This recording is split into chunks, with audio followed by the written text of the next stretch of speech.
The gravy was congealing on the counter, a sad, greasy testament to a holiday no one wanted. Outside, the wind howled, mirroring the storm inside me. They had taken everything. Everything I had worked for, everything I believed in, reduced to ash in a single, swift motion. I stood there, amidst the discarded wrapping paper and half-eaten pies, the metallic tang of fear coating my tongue, knowing that the fight had just begun and I was already on the ropes. They smiled, a cruel, self-satisfied smirk that promised more pain to come, oblivious to the simmering rage that was about to boil over. If you have a sister who has always been there for you, subscribe now to stand with her always. Thanksgiving. A day for family, for gratitude, for mountains of mashed potatoes. Except for me, Chloe, it was just another Thursday spent bagging groceries at the local supermarket, trying to scrape together enough cash to cover rent. My family. Distant stars in a galaxy I could barely afford to visit. My parents had passed away when I was young. After that, my grandpa, a self-made millionaire, took me in. I always felt like an outsider in his world of lavish parties and country club memberships. He provided the necessities, sure, but affection was a currency he rarely spent. I was grateful, though, for the roof over my head and the chance to attend a decent school. He always reminded me that I owed him everything. Maybe he was right. My cousins, though, that was a whole different level of awkward. They never missed an opportunity to remind me that I was just the charity case, the poor relation who didn't quite belong. They were all polished smiles and veiled insults, masters of the art of subtle cruelty. I tried to ignore them to focus on my studies and my part-time job. But their barbs always found their mark, chipping away at my confidence, reminding me of my precarious position. That Thanksgiving started like any other. I woke up early, pulled on my worn uniform, and headed to the supermarket. The store was eerily quiet, most people already tucked away in their warm homes, surrounded by loved ones. I scanned and bagged, the rhythmic beeping of the scanner a lonely soundtrack to my day. Hours passed in a blur of canned goods and frozen turkeys. Just as I was starting to think I might actually make it through the day without a complete emotional meltdown, he walked in. My grandfather, I froze. He never came to this side of town, let alone to the supermarket where I worked. He was always too busy with his business meetings and social events to bother with the mundane details of my life. He approached my checkout lane, his face unreadable. Behind him, I saw my cousins, smirking like cats who had just swallowed a canary. My heart hammered against my ribs. Something was wrong. Terribly, horribly wrong. He placed a single carton of eggs on the conveyor belt. His eyes, usually cold and distant, held a flicker of something I couldn't quite decipher. Disappointment, pity, contempt. I scanned the eggs, my hands trembling so badly I almost dropped them. The total flashed on the screen, $2.99. He handed me $100 bill. As I made change, my cousins approached the counter. Chloe, one of them said, her voice dripping with false sweetness, Grandpa has something he wants to tell you.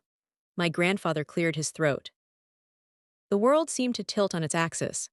I've decided, he said, his voice devoid of emotion, that it's time for you to move out. He continued, I've spoken with your cousins and they agree. It's time you learn to stand on your own 2 feet. I've given you a place to live and provided for you long enough. It's time you face the real world. The words hit me like a physical blow. My carefully constructed world, the fragile sense of security I had built around myself, shattered into a million pieces. Thanksgiving, a day for being thankful, and I was about to be homeless. My cousins watched with undisguised glee. This was their victory, they had finally gotten rid of me. But Grandpa, I stammered, where am I supposed to go? I don't have any money, I don't have anywhere to live. He shrugged, a gesture that spoke volumes. That's not my problem, he said. You'll figure it out, you always do. He took the change, his eyes never meeting mine. As he turned to leave, my cousin whispered in my ear, enjoy your new life, Chloe. I hear the shelter downtown serves a lovely Thanksgiving dinner. They walked away, laughing. I stood there, frozen in place, the $100 bill clutched in my hand, the weight of my new reality crushing me. The beeping of the scanner echoed in the empty store, a constant reminder of my utter and complete failure. The injustice of it all burned in my gut like battery acid. Years of feeling like an outsider, of enduring their petty cruelties, of working tirelessly to prove myself all for nothing. They had orchestrated this. I saw it in their eyes, in their smug smiles. They had poisoned my grandfather's mind, convinced him that I was a burden, a drain on his resources, and he had believed them. He had chosen them over me. I wanted to scream, to lash out, to unleash all the pent-up anger and resentment that had been simmering inside me for years. But I didn't. I knew that any outburst would only confirm their suspicions, would only give them more ammunition to use against me. So I did the only thing I could do. I swallowed my pride, I pushed down the tears, and I plastered a fake smile on my face. Happy Thanksgiving, I said, my voice barely a whisper. I knew that my words were empty, that my smile was a lie, but it was all I had left. They thought they had won. They thought they had broken me. They were wrong. They had just lit the fuse. The person I trusted most was one of them.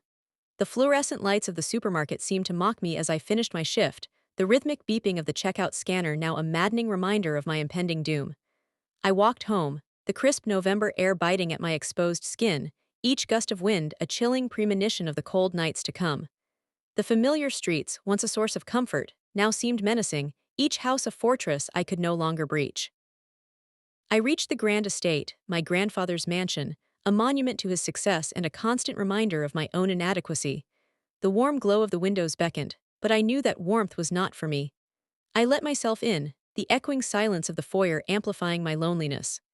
I went straight to my room, a small, sparsely furnished space that had always felt temporary, a guest room I had occupied for far too long. I sat on the edge of the bed, the $100 bill still clutched in my hand, a pathetic symbol of my newfound freedom. Freedom to starve, freedom to freeze, freedom to fail. I tried to think, to make a plan, but my mind was a whirlwind of panic and despair. Where would I go? How would I survive? I had a part-time job, but it barely covered my expenses as it was. Rent, food, transportation, it was an impossible equation. I thought about my friends from school, but I hesitated to ask for help. I had always been fiercely independent, reluctant to burden others with my problems. Besides, what could they do? They were all struggling to make ends meet themselves. I considered begging my grandfather to reconsider, to give me another chance. But I knew it was pointless. He had made his decision, and he was not a man to be swayed by emotion. My cousins had seen to that. Sleepless nights became my new normal. Every creak of the house, every rustle of leaves outside my window, sent shivers down my spine. I lay awake for hours, staring at the ceiling, replaying the scene in the supermarket over and over in my head. The look on my grandfather's face, the smug grins of my cousins, the weight of the $100 bill in my hand. Each detail seared into my memory, a constant reminder of my humiliation. I tried to focus on finding a solution, scouring online classifieds for cheap apartments or rooms for rent. But everything was either too expensive or too far away from my job. The clock was ticking, and my options were dwindling. Desperation began to creep in, a gnawing fear that threatened to consume me. I started skipping meals to save money, my already thin frame becoming even more gaunt. My performance at work suffered, my mind preoccupied with my impending homelessness. My manager, a kind woman who had always been supportive, noticed my distress. She asked if everything was okay, but I couldn't bring myself to tell her the truth. I mumbled something about family problems and quickly changed the subject. I couldn't bear the thought of her pity, of becoming the object of gossip in the break room. I was determined to solve this on my own, to prove to my grandfather and my cousins that I was not the helpless charity case they believed me to be. One afternoon, I decided to confront my grandfather directly. I found him in his study, a grand, book-lined room that always felt more like a museum than a living space. He was sitting behind his mahogany desk, poring over financial documents, his brow furrowed in concentration. I hesitated at the door, gathering my courage. "Grandpa," I said, my voice barely above a whisper. He looked up, his eyes cold and indifferent. "What is it, Chloe?" he asked, his tone impatient. "I wanted to talk to you about what happened at the supermarket," I said, my hands trembling. "I don't think it's fair that you're kicking me out. I've always tried to be a good granddaughter. I've worked hard in school. I've never caused you any trouble." He sighed, a gesture of annoyance. "Chloe," he said, "I've already made my decision. It's time for you to move on. I'm not going to change my mind." "But where am I supposed to go?" I pleaded. "I don't have any money. I don't have any place to live." He shrugged. "That's not my concern," he said. "You'll figure it out. You're a resourceful girl." "Resourceful?" I said, my voice rising in frustration. "How am I supposed to be resourceful when I'm living paycheck to paycheck, when I'm working a dead-end job just to survive?" "That's not my problem," he repeated, his voice firm. "I've given you a roof over your head for years. It's time for you to stand on your own 2 feet." He turned back to his documents, dismissing me. "Now, if you'll excuse me," he said, "I have work to do." I stood there for a moment, speechless, the injustice of it all washing over me. He was so cold, so detached, so completely indifferent to my plight. It was as if I were nothing more than a nuisance, an inconvenience he was eager to be rid of. I turned and walked out of the study, my heart filled with a mixture of anger and despair. I knew then that there was no reasoning with him, no appealing to his sense of compassion. He had made his decision, and he was not going to budge. My cousins had won. They had successfully manipulated him into turning against me, and I was powerless to stop them. As I retreated to my room, I passed my cousins in the hallway. They were laughing, their eyes filled with malicious glee. "Having a little chat with Grandpa," one of them said, her voice dripping with sarcasm. "Too bad it didn't work out for you. Maybe you should try begging on the streets. I hear they give pretty good handouts this time of year." I ignored them, refusing to give them the satisfaction of seeing me upset. But inside, I was crumbling. Their words were like knives, twisting in my wounds, deepening the pain. I locked myself in my room, tears streaming down my face. I felt utterly defeated, completely alone. They had taken everything from me, my home, my security, my sense of belonging. And they had done it with such cold, calculated cruelty. They thought they had broken me. They were wrong. The humiliation didn't break me. It fueled me. The walls seemed to close in, the air thickening with each shallow breath. The darkness wasn't just outside, it was inside me, a cold, heavy mass threatening to extinguish the last flicker of hope. I was adrift, a ship without a sail, tossed about on a stormy sea with no land in sight. The thought of facing the world alone, with nothing but $100 bill and a dead-end job, was paralyzing. I pictured myself on the streets, begging for scraps, a shadow of the person I once was.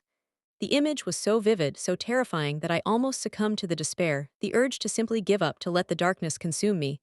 I felt a hollowness deep inside, a void where my dreams and aspirations used to reside. They had effectively silenced me, trapped me, stomped on me. It was not fair. Then something shifted. A tiny ember, buried beneath the ashes of my shattered dreams, began to glow. It wasn't a grand, heroic flame, but a small, stubborn spark of defiance. A refusal to be broken. A whisper of a promise to myself: I will not let them win. The memory of their smug faces, their cruel words, fueled the spark, turning it into a small but growing fire. I wouldn't give them the satisfaction of seeing me fail. I wouldn't let them define me. I would fight. I would survive. And somehow, someday, I would make them pay. The anger which had threatened to drown me now became a source of strength. It sharpened my focus, cleared the fog of despair, and gave me a purpose. I was no longer just a victim. I was a survivor, and survivors fight back. I realized then that I couldn't afford to wallow in self-pity. I needed a plan. I needed to gather information. I needed to find a way to turn the tables on them. The first step was to understand my enemy, to know their weaknesses, their vulnerabilities, their secrets. And I knew just where to start. I may be broken, but they were about to find out how dangerous the broken can be. I forced myself out of bed, my body aching with exhaustion and stress. I splashed cold water on my face, trying to wash away the residue of despair.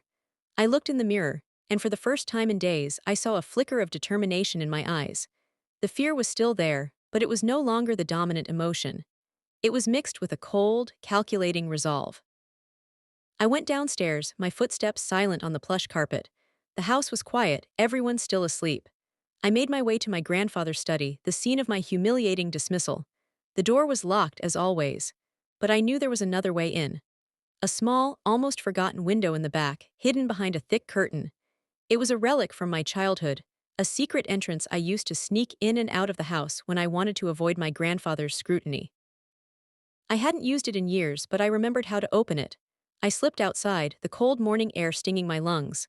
I made my way to the back of the house, carefully avoiding the security cameras. I reached the window, my heart pounding in my chest. I took a deep breath and gently pried it open. It creaked slightly, but no one seemed to notice. I slipped inside, my body tense with anticipation. The study was just as I remembered it, a monument to my grandfather's wealth and power. The mahogany desk, the leather chairs, the shelves lined with expensive books, everything exuded an air of authority and control. I knew that somewhere in this room there was information that could help me. Information that could expose my cousins' lies, that could reveal their true nature. I started searching, carefully going through the drawers, the files, the documents on the desk. I knew I didn't have much time. If I got caught, I would be in even more trouble. But I couldn't afford to be cautious. I had to take the risk. I found nothing of immediate use. Tax returns, bank statements, business correspondence, all meticulously organized and filed away. My cousins, I knew, were careful, but I also knew they were arrogant. They believed they were untouchable, that they could get away with anything. And that arrogance, I hoped, would be their undoing. Then, in a small, locked drawer, I found it. A small, leather-bound notebook. I picked the lock with a hairpin, a skill I had learned from a friend in high school. I opened the notebook, my hands trembling. The pages were filled with my cousin's handwriting. Not financial details, not business plans, but a diary, a record of their thoughts, their feelings, their schemes. And as I began to read, my blood ran cold. This was it, the weapon I needed, the truth. And it was more explosive than I could have ever imagined. They may have taken everything from me, but they had just given me the means to take everything back. This was the beginning of their end. I just smiled. The plan had begun. I closed the diary, my mind racing. The level of deceit, the sheer malice contained within those pages was staggering. My cousins weren't just spoiled and entitled, they were actively malicious, scheming to undermine everyone around them for their own amusement and gain. The diary detailed their manipulation of my grandfather, their lies about my character and my intentions, their deliberate attempts to isolate me from the rest of the family. It also contained something far more valuable, evidence of their illegal activities.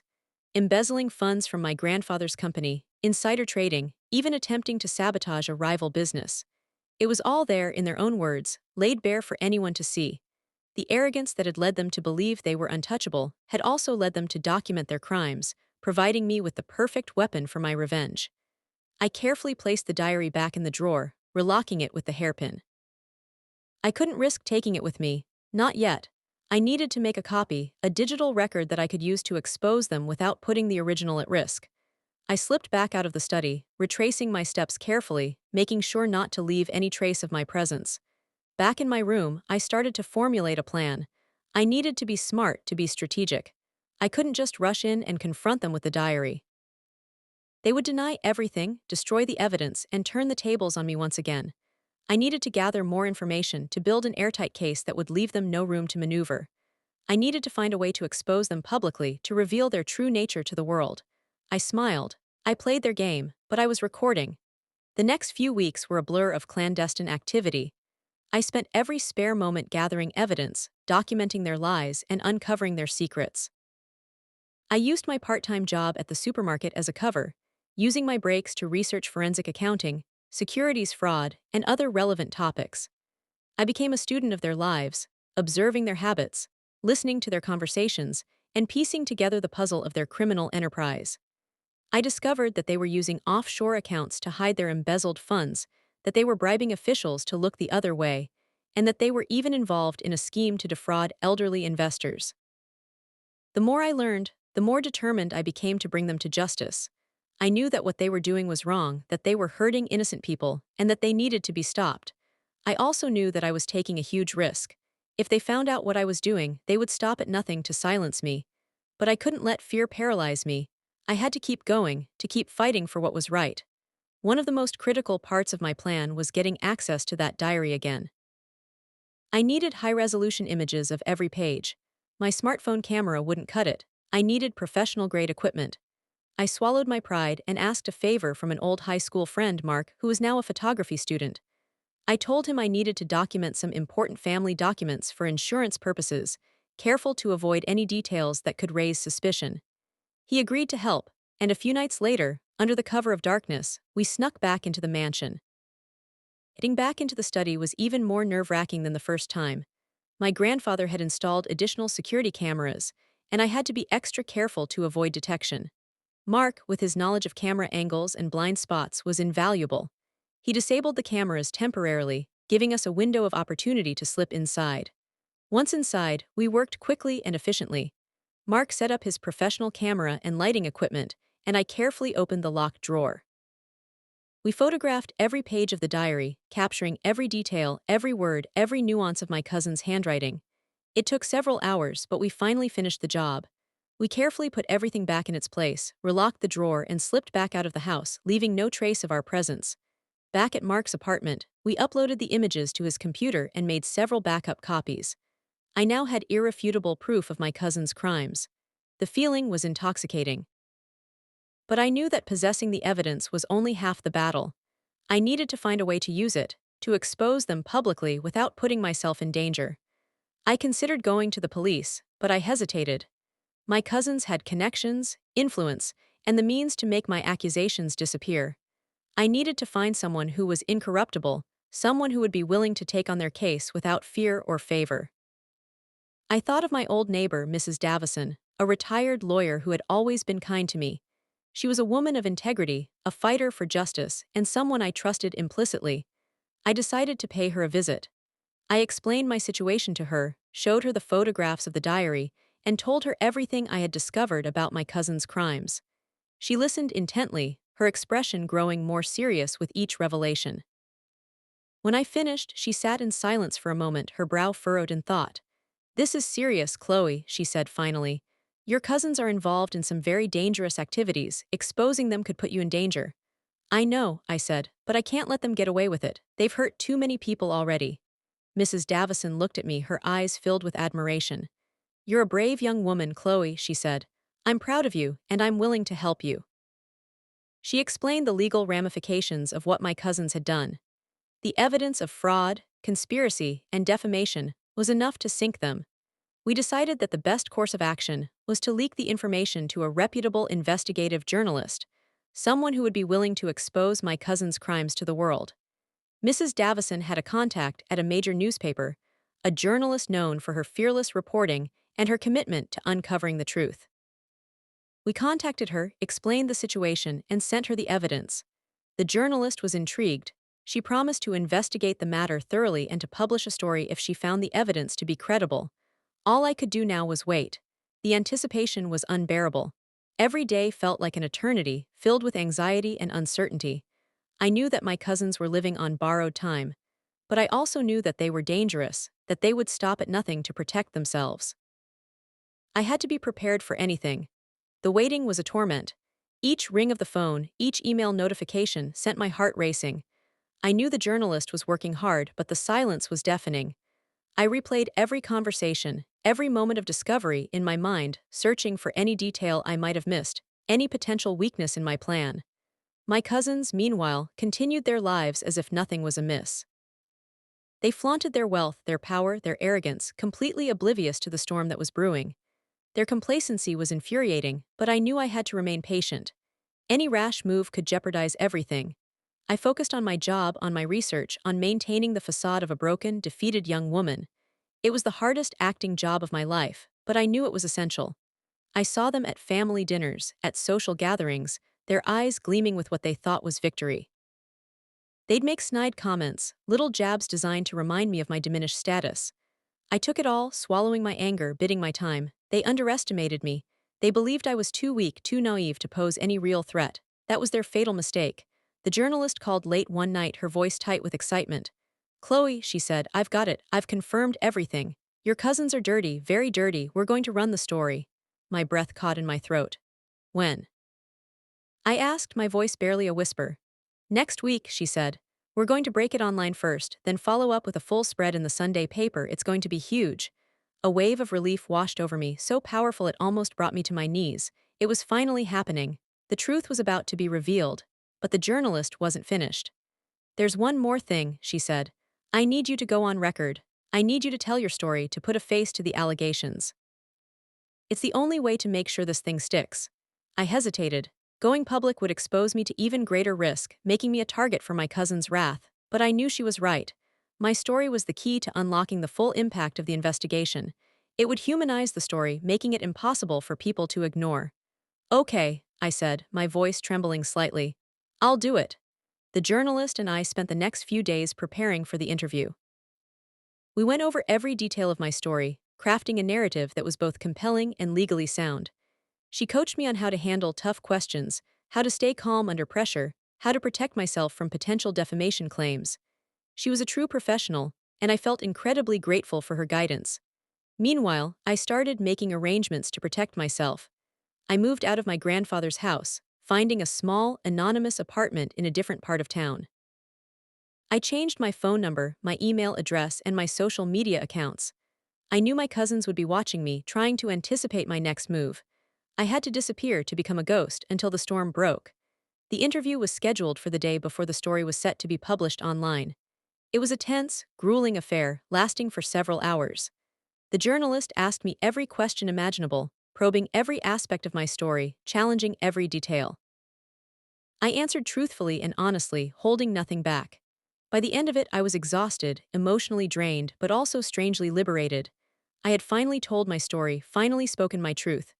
As I walked out of the studio, I felt a sense of peace I hadn't experienced in months. I knew I had done everything I could. The rest was up to the journalist, up to the public, up to fate. I went back to my apartment, locked the door, and waited. The hours crawled by, each one feeling like an eternity. I tried to distract myself, watching TV, reading a book, but my mind kept racing back to the impending storm. I knew that once the story broke, my life would never be the same again. That night, I received an anonymous message. It was short, simple, and chilling. They know. My blood ran cold. How could they know? Had they been monitoring my phone calls? Had they been tracking my movements? Had they somehow discovered my secret apartment? I didn't know, but it didn't matter. The important thing was that they were aware of my plan, and they were likely preparing to strike back. I immediately contacted Mrs. Davison and the journalist, warning them of the threat. They both advised me to go into hiding, to disappear completely until the story was published. But I refused. I had come too far, risked too much to back down now. I wasn't going to let them scare me into silence. I was going to stand my ground, to face them head on. I knew it was a dangerous game, but I was determined to see it through. I spent the rest of the night preparing for a confrontation. I packed a bag with essential supplies, including a burner phone, a first aid kit, and a weapon for self-defense. I reviewed my escape routes, mentally rehearsing my plan of action in case things went south. I knew I was walking into a trap, but I was ready. I was no longer just a victim. I was a warrior. The next morning, I received another message. This one was even more ominous. Meet us, alone, or we expose your little secrets too. They knew about Mark. They knew about Mrs. Davison. They knew about the journalist. They had been watching me all along, gathering information, building a case against me. They were threatening to expose my allies, to destroy their reputations, to ruin their lives. I couldn't let that happen. I had to protect them, even if it meant sacrificing myself. I knew it was a trap, but I had no choice. I had to meet them. Alone, the message included an address, an abandoned warehouse on the outskirts of town. It was a desolate, isolated location, the perfect place for a clandestine meeting or a staged disappearance. I took a deep breath, steeled my nerves, and headed out the door. I knew I was walking into the lion's den, but I was prepared to face whatever awaited me. This was it. The final showdown. The moment of truth. As I drove towards the warehouse, I couldn't help but feel a sense of grim satisfaction. They thought they had won. They thought they had cornered me, but they were wrong. I was about to unleash a storm they could never have imagined. They never saw it coming. The warehouse loomed before me, a skeletal structure against the bruised twilight sky. I parked my car a block away, cutting the engine and letting the silence settle around me. I checked the burner phone, making sure it was active. I slipped the small knife I'd acquired into my jacket pocket, a cold comfort against the fear that threatened to consume me. As I approached the entrance, the heavy metal door creaked open, revealing two figures silhouetted against the dim interior. It was them, my cousins. Their faces were hard, their eyes glinting with a predatory light. "So you decided to show," one of them sneered, stepping forward. "We were starting to think you were going to run." I forced a smile, trying to project an air of confidence I didn't feel. "I wouldn't miss this for the world," I said, my voice steady. "Let's get this over with." They led me inside, deeper into the labyrinthine warehouse. The air was thick with the smell of dust and decay. Shadows danced across the walls, creating an atmosphere of menace. They stopped in the center of the vast space, an open area illuminated by a single bare bulb hanging from the ceiling. "We know what you've been up to, Chloe," the other cousin said, his voice low and menacing. "We know about the diary, we know about the journalist, and we know about your little friends." My heart pounded in my chest, but I refused to show any fear. "What do you want?" I asked, my voice barely a whisper. "We want you to stop," the first cousin said. "We want you to drop the story, to forget everything you've learned. If you do that, we might be willing to let you walk away." I laughed, a hollow, mirthless sound. "You think I'm going to let you get away with what you've done?" I said. "You've hurt too many people, you need to be stopped." Their faces hardened. "You're making a mistake, Chloe," the second cousin said. "You don't know who you're dealing with." "Oh, I think I do," I said, reaching into my jacket pocket. "I'm dealing with a pair of greedy, ruthless criminals who are about to get exactly what they deserve." I pulled out the burner phone and pressed a single button. A moment later, the warehouse doors burst open, and a swarm of police officers flooded the building. My cousins' faces contorted in disbelief and rage. They had been so focused on intimidating me that they hadn't noticed the flashing lights approaching, hadn't suspected that I had set them up. "What is the meaning of this?" one of them shouted, his voice trembling with fury. You're under arrest, a police officer said, stepping forward, for fraud, conspiracy, embezzlement, and a host of other charges. My cousins struggled, but they were quickly subdued and handcuffed. As they were being led away, they turned to me, their eyes burning with hatred. You haven't won, Chloe, one of them hissed. This isn't over. I just smiled. The following days were a whirlwind of media attention, legal proceedings, and public outrage. The journalist's story went viral, exposing my cousin's crimes to the world. The evidence I had gathered, the diary, the photographs, the recordings, proved to be irrefutable. Their empire crumbled. Their offshore accounts were frozen, their assets were seized, and their reputations were ruined. They were ostracized by their friends, their colleagues, and their community. Their faces, once plastered across magazine covers and society pages, were now synonymous with shame and disgrace. The trial was a spectacle, a circus of accusations, denials, and shocking revelations. My cousins tried to deny everything, to deflect blame, to portray themselves as victims of a conspiracy. But the evidence was too overwhelming, the witnesses too credible, the public too outraged. They were found guilty on all counts and sentenced to lengthy prison terms. As the judge read the verdict, I watched their faces crumble. The arrogance, the confidence, the sense of invincibility that had defined them for so long vanished, replaced by a look of utter despair. They had lost everything. Their wealth, their power, their freedom. They were nothing but broken, defeated shells of their former selves. I walked away from the courthouse a free woman, vindicated and triumphant. The weight that had been pressing down on me for so long finally lifted, replaced by a sense of lightness and liberation. I had faced my demons, fought for justice, and emerged victorious. It hadn't been easy. There had been moments of doubt, of fear, of despair. But I had persevered, driven by a burning desire to see justice served. The road ahead would not be easy. There would be challenges, obstacles, and perhaps even threats. But I was ready. I was stronger, wiser, and more determined than ever before. I had learned a valuable lesson about the dark side of human nature, about the importance of standing up for what is right, and about the power of perseverance. I had also learned that revenge, while satisfying in the short term, is not a substitute for justice. It is a tool, a weapon, to be used sparingly and with careful consideration. As I drove away from the courthouse, I glanced in the rearview mirror and saw the city skyline receding in the distance. The sun was setting, casting a golden glow over the buildings. It was a beautiful sight, a symbol of hope and renewal. I smiled, a genuine, heartfelt smile. They lost everything, I just smiled. Revenge isn't sweet, it's necessary. Would you have done the same? Let me know in the comments. Subscribe for more justice.